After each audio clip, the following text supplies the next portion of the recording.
नमस्कार, मेरा नाम है रोहित सिंह और आप देख रहे हैं मीडिया दर्शन। रोहतास वन प्रमंडल क्षेत्र के अंतर्गत आने वाला चपरी गांव पिछले वर्ष के दिसंबर महीने में बहुत ज़्यादा चर्चा में था। कारण ये था कि यहाँ पर काम करने के लिए चुनहट्टा से आए हुए मजदूरों में से 4 लोगों की मौत हो गई थी। चुनहट्टा भी उसी वन प्रक्षेत्र का ही एक गाँव है और वहाँ से कुछ लोग वन विभाग के कार्य के लिए चपरी आए हुए थे और जिसमें 4 लोगों की मौत हो गई। और इस मौत का कारण बताया जा रहा था कि इन 4 लोगों की मौत दूषित जल पीने की वजह से हुई है, क्योंकि उन चारों के बारे में बताया जा रहा था कि वो चारों वन विभाग का काम करने के लिए आए हुए हैं और उनके मौत के वजह से वन विभाग सवालों के घेरे में आ गया। इसके बाद वन विभाग के द्वारा एक प्रेस रिलीज जारी किया गया। इस प्रेस रिलीज में 6 पॉइंट्स हैं, जिसमें पॉइंट नंबर 5 में लिखा गया था कि बुखार और कपकपी आदि के लक्षण देखकर टीम द्वारा वहां पर 48 लोगों का सैंपल लिया गया, जिसमें से 19 लोगों में मलेरिया होने की पुष्टि पाई गई। साथ ही सिविल सर्जन द्वारा अधो हस्ताक्षरी को दूरभाष पर यह भी सूचित किया गया कि ग्रामीणों में टाइफाइड के कोई लक्षण नहीं पाए गए हैं, जिससे स्पष्ट है कि दूषित पानी पी लेने के कारण यह घटना नहीं हुई है। साथ ही साथ पॉइंट नंबर 6 में यह भी लिखा गया है कि विभागीय कर्मियों द्वारा चपरी गांव में ही 2 अन्य घरों में भी मलेरिया से मिलते जुलते लक्षण पाए जाने की सूचना प्राप्त हुई है। इससे इंगित होता है कि चपरी गांव में मलेरिया का प्रकोप बढ़ गया है, जिस कारण मजदूर और ग्रामीण उससे प्रभावित हुए हैं। दूषित पानी पीने से मजदूरों की मृत्यु का कोई भी प्रमाण उपलब्ध नहीं है। ये वन विभाग के द्वारा दिया हुआ प्रेस रिलीज है और इसमें जिक्र किया गया है सिविल सर्जन के रिपोर्ट का। जब ये सवाल स्थानीय विधायक मुरारी प्रसाद गौतम के द्वारा बिहार विधानसभा में पूछा गया तो जवाब बिल्कुल अलग आया।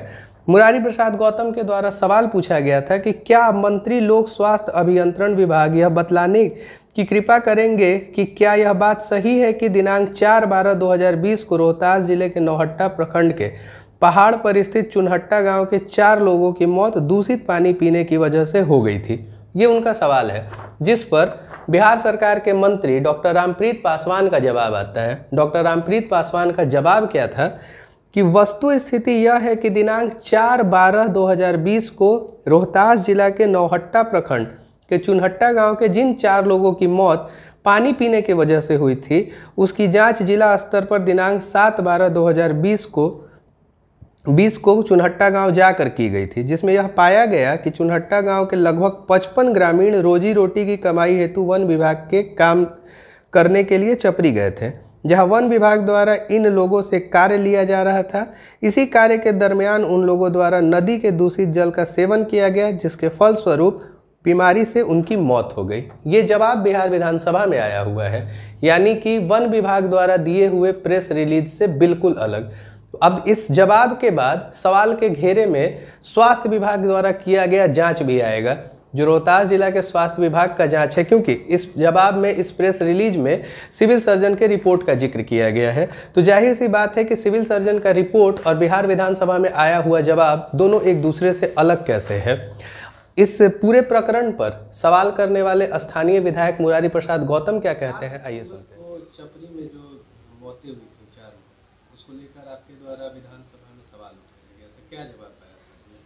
देखिए, मैंने 18 मार्च को जो विधानसभा बजट सत्र चल रही थी, 18 मार्च को मैंने तारांकित प्रश्न आई थी सदन में। उसमें सरकार की तरफ से जो जवाब आई, मैंने सवाल किया था कि वहाँ 4 बच्चों की जो मौत हुई थी शुद्ध पेयजल नहीं मिलने की वजह से हुई थी। अब विभाग ने इसे स्वीकारा है कि वहाँ जो 4 बच्चों की मौत हुई, 55 लोग वहाँ कार्य कर रहे थे, इसमें 4 बच्चों की मौत हुई दूषित जल पीने से। इसमें सबसे बड़ी लापरवाही वन विभाग के द्वारा कार्य कराया जा रहा था। वन विभाग की लापरवाही है। अगर इतने लोग वहाँ कार्य कर रहे थे तो उन्हें पेयजल की व्यवस्था उचित क्यों नहीं की गई थी? आपके द्वारा बताया गया बच्चों की, यानी कि कम उम्र के लोगों से काम कराया जा रहा था। तो जैसा कहा जाए कि कम उम्र के बच्चे थे वहाँ या परिवार के साथ गए थे, लेकिन मुझे जो जानकारी है वहाँ के ग्रामीणों के द्वारा, मैं खुद भी स्थल पे गया हुआ था, उन लोगों से भी काम कराया जाता, छोटे बच्चे से भी काम कराया जा रहा था वहाँ बच्चों के द्वारा भी। वन विभाग का कहना है कि वहाँ पेयजल की व्यवस्था की गई। वन विभाग अगर पेयजल की व्यवस्था की होती तो सदन से जो जवाब आया है, सरकार का जवाब है, मेरा जवाब नहीं है, कि वहाँ नदी का दूषित पानी पीने से 4 लोगों की तबीयत बिगड़ी और उनकी मौत हुई है। अभी आपने सुना स्थानीय विधायक मुरारी प्रसाद गौतम को। उन्होंने भी वन विभाग को ही इन 4 मौतों के लिए जिम्मेदार बताया है।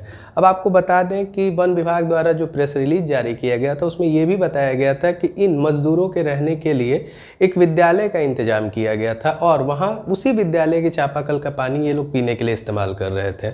आपको बता दें कि उस चापाकल का पानी जो है, स्थानीय लोगों का कहना है कि उस पानी का आयरन कंटेंट बहुत ज़्यादा है जो कि पीने योग्य नहीं है। आप सुनिए क्या कहते हैं। उस जल काम करते थे वहीं के पानी लोग पिया करते थे। मतलब मजदूरों के लिए साफ जल की कोई व्यवस्था नहीं की वहाँ कोई तरह की व्यवस्था नहीं थी।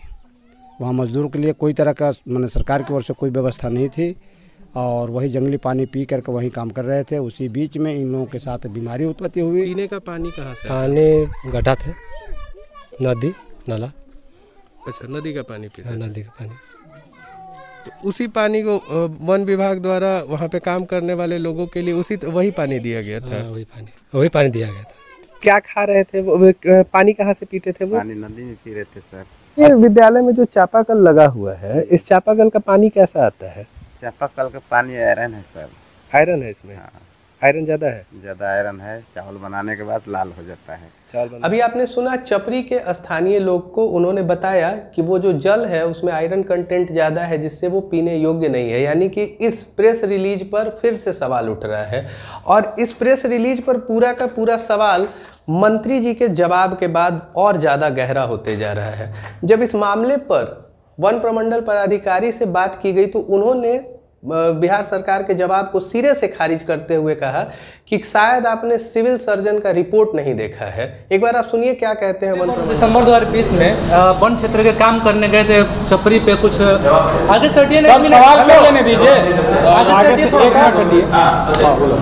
सर, पिछले वर्ष दिसंबर 2020 में 4 दिसंबर 2020 को वन क्षेत्र में वन विभाग का काम करने गए थे लोग और चपरी में 4 लोगों की मौत हो गई थी, जिसमें कुछ 18 वर्ष से कम उम्र के भी लोग थे।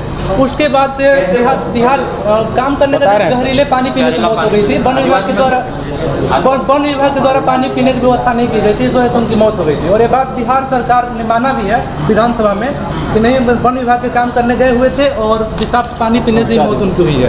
इसके लिए जिम्मेवार कौन है सर? जैसा कि जांच रिपोर्ट आया है उनका मलेरिया से हुआ और मलेरिया सर बिहार सरकार ने जांच कराई है सर, वहाँ पे रिपोर्ट है सर। अच्छा, बिहार विधानसभा में पूरा देखिए सर, पूरा देख लीजिए। आपने सिविल सर्जन की रिपोर्ट देखी है? जो सिविल सर्जन की टीम गई थी वहाँ पे चेक करने के लिए, उन्होंने रिपोर्ट में ये दिया हुआ है कि सभी लोगों की मृत्यु जो हुई थी वो मलेरिया से हुई थी। उन्होंने टेस्टिंग किया, टोटल 48 लोग मलेरिया से पाए गए थे, जिसमें से 4 लोगों की मृत्यु हुई थी। मृत्यु का कारण ये था कि झाड़ फूक में, बहुत पहाड़ी गाँव था, उसमें झाड़ फूक में वो लोग लग गए और हॉस्पिटल नहीं उनको लेके गए।